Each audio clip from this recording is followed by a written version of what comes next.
Each technology we make represents a desired modification of our nature. Some simple examples are the camera being an extension of our eye, or a fork being an extension of our fingers. Some not so simple examples are technology acting as an extension of an idea, like money or the alphabet.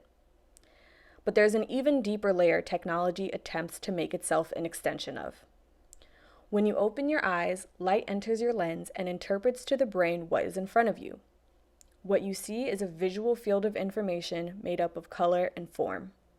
And if someone puts a screen in this field of vision, your eyes will gravitate towards this smaller, yet more attractive, framed field of color and form.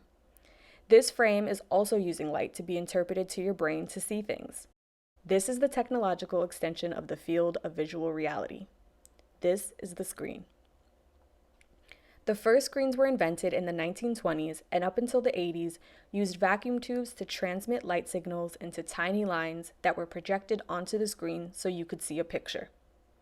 They used light coming in from cameras, the extension of our eyes, to transmit through the vacuum tube, the extension of our optic nerve, and finally depicted an image onto the screen, the extension of our reality. But unlike our organic field of reality, this frame of light lets us control what we see in a way we could never do naturally. Our organic field of reality is usually made up of still forms. Most things are not moving, and if they aren't moving as quickly as what might be moving on a screen. Our eyes are naturally attracted to movement. In fact, if things in our view stay still for a long time, our brains will stop noticing them and straight up forget they're even there. For example, the sky, or the mountains, or the words on a page of a book. The screen isn't vulnerable to this issue. Its whole existence is based on the fact that it can move really fast and show you what your organic reality won't let you see. In fact, it perfectly reveals what we wish we could see in our organic reality if we could. But anyway, as far as speed goes, when you watch a show, the frame usually cuts every 2 to 4 seconds, so your eye can stay captivated. Not only that, but it can use characters and narrative to make you more than just aesthetically invested in the mini reality, but emotionally and psychologically invested as well. This investment in the screen has shifted the pursuit for political and social respect to be earned not by articulating ideas or verbal discourse, but by taking up as much screen real estate as possible and accumulating what we now refer to literally as visibility.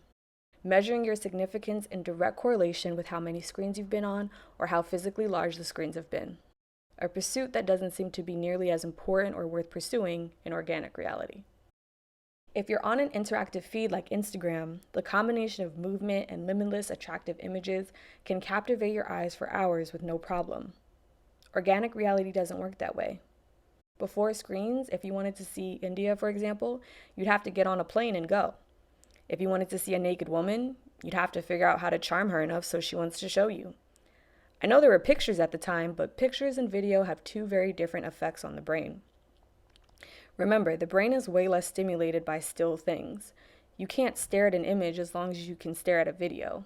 And if that video is too still, like an image, you'll look for a more stimulating video, especially because of how many options you have and the level of stimulation your brain now expects. Screens captivate us because they represent what we would do with our organic field of reality if we could. I'm not saying screens are bad. It's not that simple. Not all things on the screen are equal. But it's important to have a better idea of what extension it represents as a technology.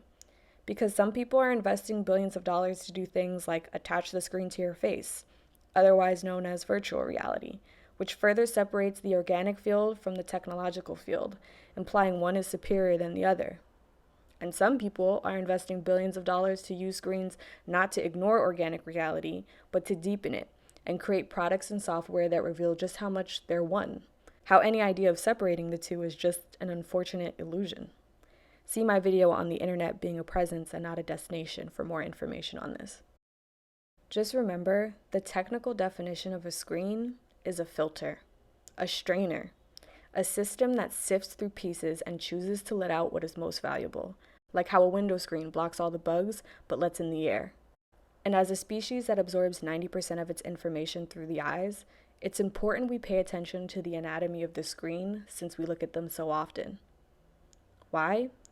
Because they filter one of the only things both science and religion have agreed to be the most valuable to life: light.